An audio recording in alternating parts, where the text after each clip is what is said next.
If we then go back to this historical parallel, it was also a very difficult situation in 1917 with the Russians having been engaged in the First World War for more than 3 years. At that point, they had suffered a lot of setbacks on the battlefield. The Germans had been doing very well. In the previous year, in 1916, there was an attempt by the Russians to push forward with the so-called Brusilov offensive, named after General Brusilov, which failed spectacularly, and the Russians were beaten back, having suffered significant losses in the Battle of Tannenberg, which, by the way, is more or less the same place as the Battle of Grunwald. Tannenberg is the German name. And this is the place where in 1410 the Poles and the Lithuanians together defeated the Teutonic Knights in what is maybe one of the 2 or 3 most famous battles in Polish history. But going back to the poor performance of the Russian army in the First World War, by 1917 they had reached crisis, and in February, technically March according to the calendar that we have today, but back then the revolution took place during February, and Tsar Nikolai II had to abdicate, and instead he was replaced by a provisional government. That government initially was made up of political parties, some of which had been in the Duma, the Russian parliament that had been created after a previous revolutionary incident in 1905. Some of those left-wing parties had been already in the Duma, but others had been created. They weren't really so much parties. They were, according to the Soviet word for councils, they were Soviets. So these were workers and peasants Soviets and soldiers Soviets, of which the most powerful was the Soviet in St. Petersburg, or Petersburg at the time.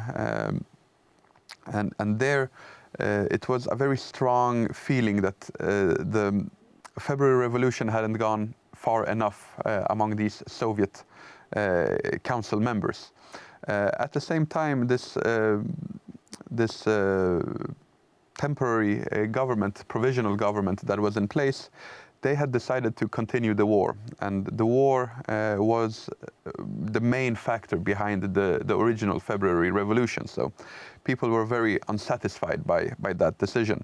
But the provisional government felt that the war had to be continued. They had issued allegiance, or rather promises to the Western allies that they would continue their offensive, and this is when the Kerensky offensive took place in July, starting on July 15th.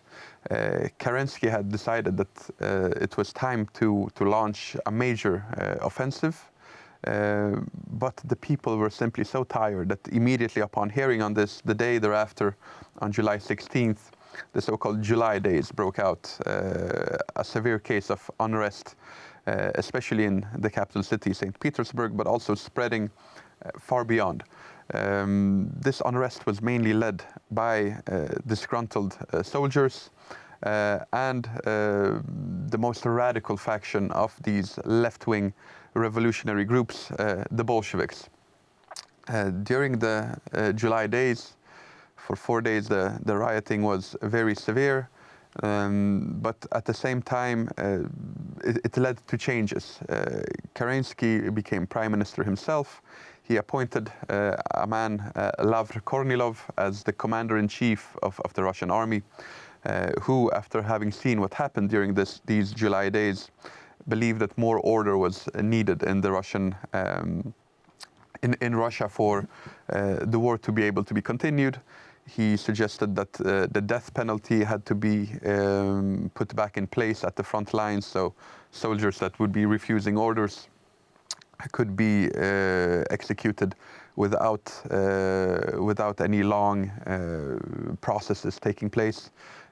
He also believed that any type of revolutionary signals had to be stomped out. He was especially displeased with these Soviets that had sprung up like mushrooms after rain across the country.